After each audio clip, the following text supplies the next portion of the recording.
নমস্কার বন্ধুরা, welcome to ultimate English. আজকে আমরা একটা রিপোর্ট আলোচনা করব এবং এটা খুব ইম্পর্ট্যান্ট একটা রিপোর্ট। সেটা হচ্ছে স্ট্যাম্পেড অ্যাট মহাকুম্ভ। অর্থাৎ এখানে যে শব্দটি রয়েছে স্ট্যাম্পেড, এটার মানে হচ্ছে পদপৃষ্ট হওয়া। এবং এই পদপৃষ্ট হওয়ার ঘটনাটা কোথায় ঘটেছে? কুম্ভ মেলায় ঘটেছে বা মহাকুম্ভে ঘটেছে। তাহলে স্বাভাবিকভাবে আমরা নিচে রিপোর্ট বাই এবিসি এক্সওয়াইজেড কিছু একটা দেব, অথবা বাই এ স্টাফ রিপোর্টার বা স্টাফ রিপোর্টার কিছু একটা লিখব। লিখে আমরা জায়গার নাম এবং ডেট এবং তারপরে কোলন দিয়ে লেখাটা শুরু করব।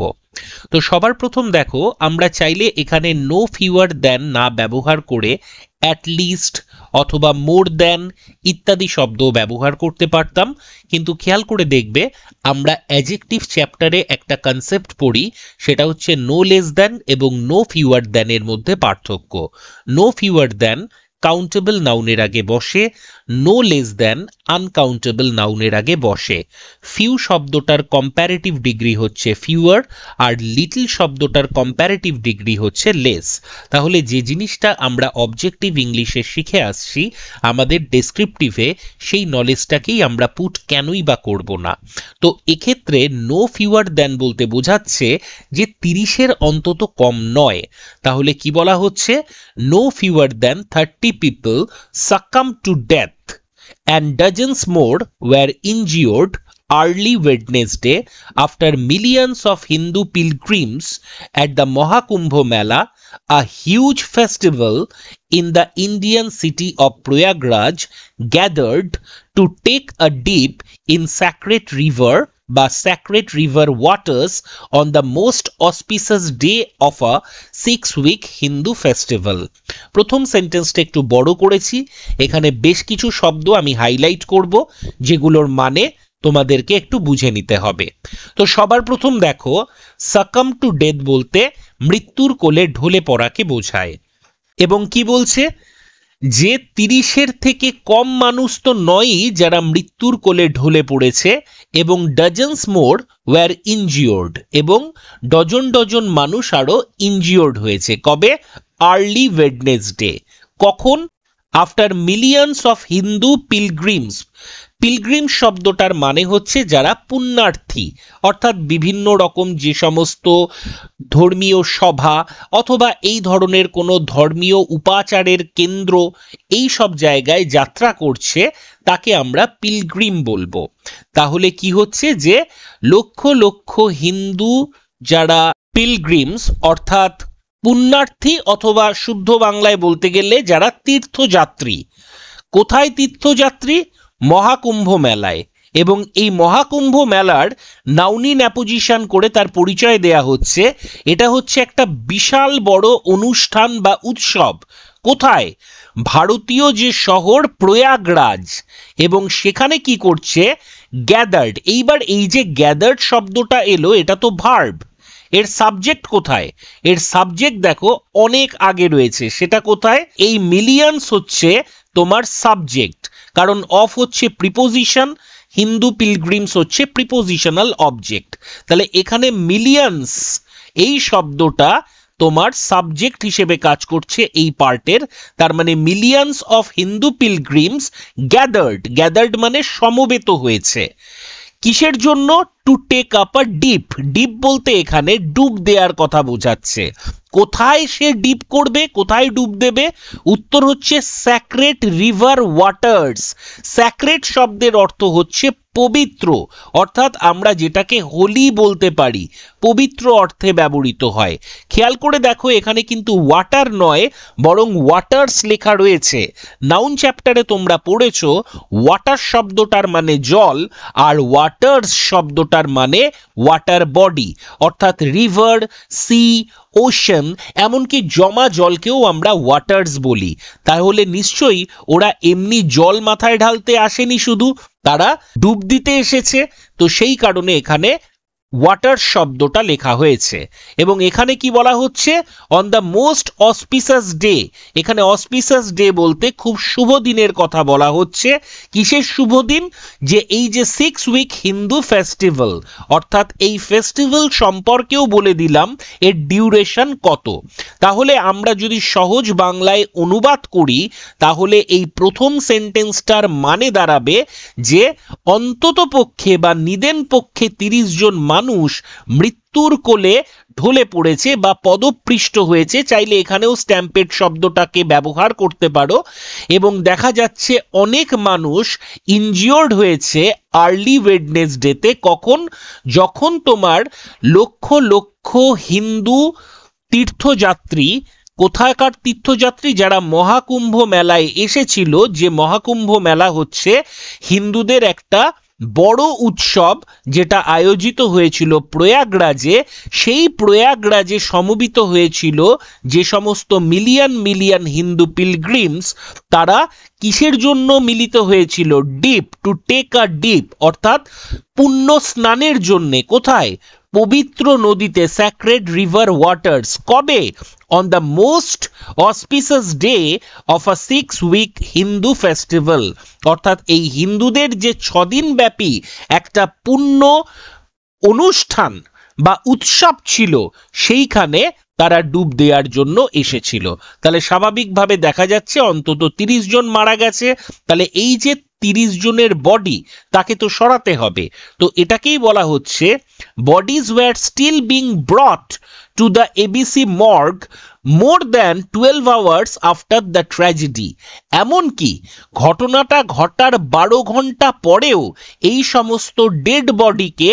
নিয়ে আসা হচ্ছে খেয়াল করো এখানে পাস্ট কন্টিনিউয়াস টেন্সের প্যাসিভ ভয়েস ব্যবহার করা হয়েছে কন্টিনিউয়াস মানে কি অ্যাকশনটা এখনো ইনকমপ্লিট বা তখনও ইনকমপ্লিট ছিল তখনও কেন কারণ পাস্ট কন্টিনিউয়াস এই কারণে বলা হয়েছে আর মর্গ বলতে কি বোঝায় যেখানে মৃতদেহ রাখা হয় চলে আসি সেকেন্ড প্যারা তাহলে সেকেন্ড প্যারায় আমরা স্বাভাবিকভাবে একটা কোটেশন দিয়ে শুরু করব বলা হচ্ছে people came in with fractures broken bones some collapsed on the spot and were brought dead অর্থাৎ এখানে বলা হচ্ছে যে সমস্ত মানুষরা আসছিল তারা ফ্র্যাকচারস নিয়ে আসছিল অর্থাৎ অলরেডি তাদের হয়তো হাড়টার ভেঙে গেছে ব্রোকেন বোনস পরেই উল্লেখ করা হয়েছে some collapsed on the spot অর্থাৎ অনেকেই হয়তো সঙ্গে সঙ্গেই মারা গেছে and were brought dead তাদেরকে মৃতই আনা হয়েছে অর্থাৎ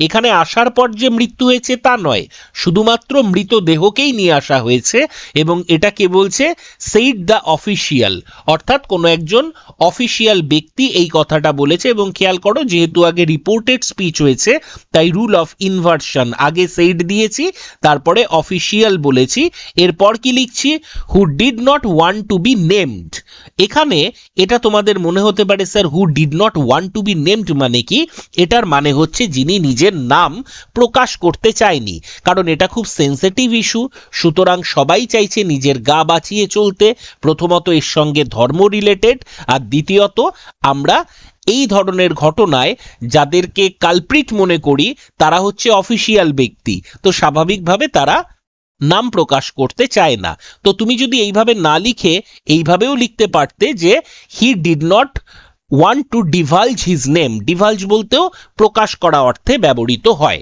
এরপর বলছে some witnesses spoke of a huge push that caused devotees to fall on each other তার মানে কি যারা যারা আই উইটনেস রয়েছে তাদের মধ্যে কিছু কিছু মানুষ কি বিষয়ে স্পোক করেছে অর্থাৎ কি বিষয়ে কথা বলেছে একটা বিশাল বড় ধাক্কা বা সজোরে ধাক্কা এবং এই ধাক্কার পরিণতি স্বরূপ কি হয়েছিল দ্যাট কজ ডিভোটিস বলতে এই সমস্ত পিলগ্রিমসের কথা বলা হয়েছে এই সমস্ত মানুষের কথা বলা হয়েছে এই সমস্ত ধর্মপ্রাণ মানুষের কথা বলা হয়েছে বা ভক্ত ডিভোটি শব্দের মানে হচ্ছে ভক্ত তাহলে এই সমস্ত ভক্তদের কথা বলা হয়েছে যারা to fall on each other, অর্থাৎ একে অপরের ওপর পড়ে গেছে। ওয়াইল এখানে কন্ট্রাস্ট শো করছে, মানে এখানে আরেকটা মত পাওয়া যাচ্ছে। এখানে প্রথমে তো বলাই হচ্ছে যে সাম উইটনেস, তার মানে এখানে ওয়াইল আদার্স মানে সাম আদার্স, অর্থাৎ এরা যেটা বলছে সেটা বাদে আরো কিছু মানুষ। তারা কি বলছে? Said the closure of routes to the water brought the dense crowd to a standstill. Closure শব্দটার মানে কি? বন্ধ করে দেয়া, অর্থাৎ ওই যে জলপথে যাওয়ার যে রাস্তাটা বা ওই নদীতে যাওয়ার যে রাস্তাটা যেখানে ওরা পুণ্য স্নান করবে, সেই রাস্তাটাকে বন্ধ করে দেয়া হয়েছিল। এবং এর জন্য যে ডেন্স ক্রাউড, ডেন্স বলতে এখানে ঘন, অর্থাৎ ঠিক থেকে ভিড়, তার ফলে কি হয়েছিল? Standstill, come to a standstill মানে কি? একেবারে থমকে দাঁড়িয়ে গিয়েছিল। And caused people to collapse due to suffocation, অর্থাৎ ভিড়ের চাপ এতটাই মাত্রাতিরিক্ত হয়ে গিয়েছিল যে তারা সাফোকেশনের ফলে, অর্থাৎ নিঃশ্বাস ঠিকঠাক মতো না নিতে পেরে চাপের ফলে তারা মারা গেছে। The police seemed helpless in intervening and controlling the crowd, তার মানে এখানে যে পুলিশের কথা বলা হচ্ছে তাদেরকে দেখে কেমন মনে হচ্ছে? হেল্পলেস। চাইলে এখানে হেল্পলেসের পরিবর্তে হ্যাপলেস শব্দটাও ব্যবহার করতে পারো। আর সিমড মানে দেখে মনে হওয়া, চাইলে এখানে অ্যাপিয়ার্ড শব্দটাও ব্যবহার করতে পারো। কিসে তারা helpless? In intervening and controlling the crowd. Intervene বলতে বোঝায় হস্তক্ষেপ করা, এবং কন্ট্রোল করা মানে নিয়ন্ত্রণ করা, অর্থাৎ এই যে ভিড়ের একটা চাপ বা হ্রাস এসেছিল সেইটাকে কন্ট্রোল করতে বা সেই বিষয়ে হস্তক্ষেপ করতে পুলিশ একেবারে নিরুপায় ছিল।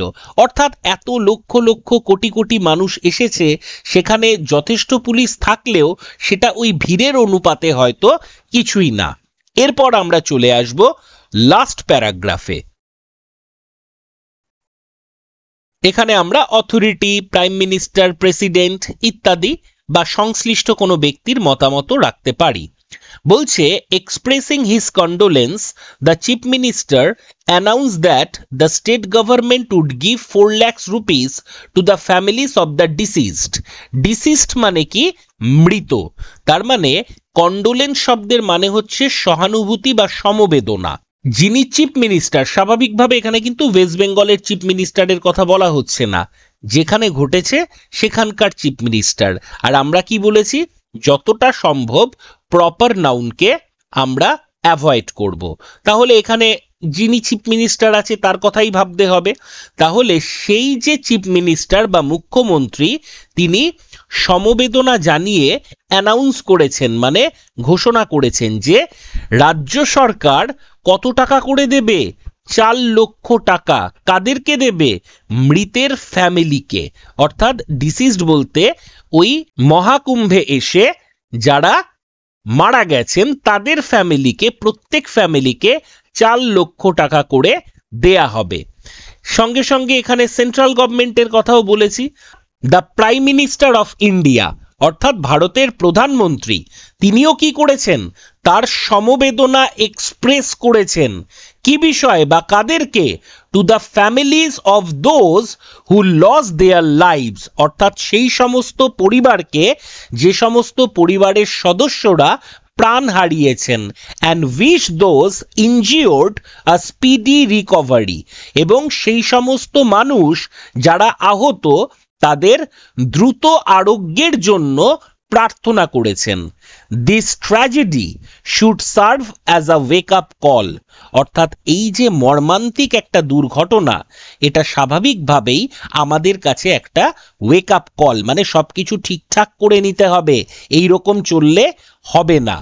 Crowd management at India's religious gatherings, কেউ বলতে পারবে রিলিজিয়াস গ্যাদারিংসকে কি বলা হয়? এক কথায় তাকে বলা হয় কনগ্রিগেশন। তো এখানে চাইলে কনগ্রিগেশন লিখতে পারো, বাট সেটা সাধারণত কোনো সভার ক্ষেত্রে, অর্থাৎ ধর্মসভার ক্ষেত্রে ব্যবহৃত হয়। তার থেকে বেটার এখানে রিলিজিয়াস গ্যাদারিংসই লেখো। তাহলে crowd management at India's religious gatherings must be beyond makeshift measures and become a national priority. এখানে একটা শব্দ তোমাদের অজানা থাকতে পারে, সেটা হচ্ছে মেকশিফট। মেকশিফট বলতে বোঝায় যেটা স্থায়ী নয়, অস্থায়ী, কিছুদিনের জন্যে। এখানে যেহেতু 6 সপ্তাহের জন্য হচ্ছে, তো সেই অনুযায়ী আমরা ব্যবস্থা নিচ্ছি। এরকম করলে চলবে না, কারণ যেখানে এত মানুষের প্রাণের প্রশ্ন উঠছে এবং যেহেতু এটা একটা ন্যাশনাল প্রায়োরিটির ব্যাপার, তো সেক্ষেত্রে ক্রাউড ম্যানেজমেন্টকে হালকাভাবে নিলে হবে না। তো মোটামুটি এখানে 3টে প্যারাগ্রাফে আমরা রিপোর্টটা শেষ করলাম। মোটামুটি হিসেবে 200 শব্দের কাছাকাছি রয়েছে। এখানে একটা দুটো কথা বলার, এখানে খেয়াল করবে আমি বেশ কিছু প্রপার নাউন ইউজ করেছি, কারণ বলেই দেয়া থাকবে মহাকুম্ভ মেলা। তো সেক্ষেত্রে যদি উল্লেখ করে দেয়া থাকে জায়গার নাম, সেই অনুযায়ী তুমি কিছু প্রপার নাউন ব্যবহার করতে পারো। কিন্তু তাই বলে মোদিজি, মমতাজি এই জাতীয় নাম বা নীতিশ কুমার এই নামগুলো যতটা পারবে অ্যাভয়েড করবে। চাইলে এখানে আমি বেশ কিছু নাম দিয়েছি, প্রয়াগরাজের পরিবর্তে তুমি পিকিউআর, এবিসি যা ইচ্ছা দিতে পারো। তবে এই যে এবিসি XYZ দিচ্ছ, মাথায় রাখবে এগুলো যাতে একে অপরকে ওভারল্যাপ না করে। তোমাদের প্রিভিয়াস কোনো একটা ভিডিওর কমেন্টে কোনো একজন স্টুডেন্ট এই মহাকুম্ভ মেলা নিয়ে লিখতে বলেছিল, আমি এই ক্লাসে সেইটা আলোচনা করে দিলাম। প্রত্যেকে ভালো থেকো, সঙ্গে থেকো, ধন্যবাদ।